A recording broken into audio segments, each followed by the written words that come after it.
교육부가 지난해 수능 3개 질의 8번 문제 오류가 있다는 고등법원의 판결을 수용하기로 했습니다. 대법원 상고를 포기하고 응시자 모두를 정답 처리한다고 발표했습니다. 네, 취재기자 연결합니다. 박영진 기자. 네, 박영진입니다. 네, 이 3개 질의 8번 문제 틀린 학생이 모두 18,000명인데요. 피해 학생들이 모두 구제되는 겁니까?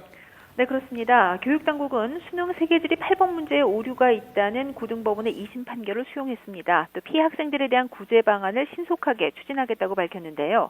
3개 질의 8번 문항에 대해서 모두 정답으로 처리하고 등급, 표준 점수, 백분위 등 성적을 다시 산정해서 대학에 통보하기로 했습니다.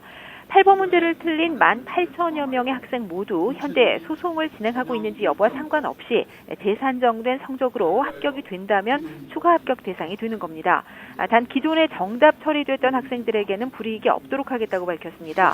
성적 재산출에 따른 추가 합격 때문에 합격이 취소되는 일은 없도록 하겠다는 겁니다. 교육부가 오늘 발표한 피해 학생 구제 방안은 이렇습니다.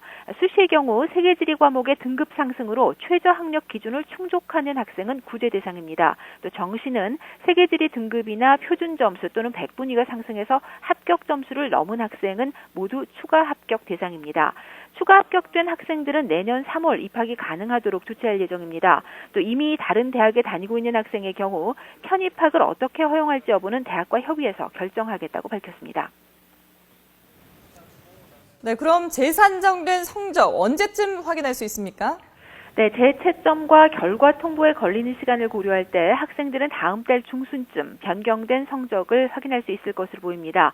하지만 실제 구제 여부, 즉 지난해 지원했던 대학에 합격할지 여부는 성적이 재산출된 뒤 해당 대학이 전형을 다시 해봐야 알 수 있는 상황입니다. 어쨌든 교육부는 추가 합격된 학생들이 내년 3월 입학이 가능하도록 조치하겠다는 방침이고요. 또 피해 학생들의 혼란을 최소화하기 위해서 2015학년도 정시 원서 접수가 시작되는 12월 19일 이전까지는 해당 학생들의 합격, 불합격 여부에 대한 결과를 제공하겠다고 밝혔습니다.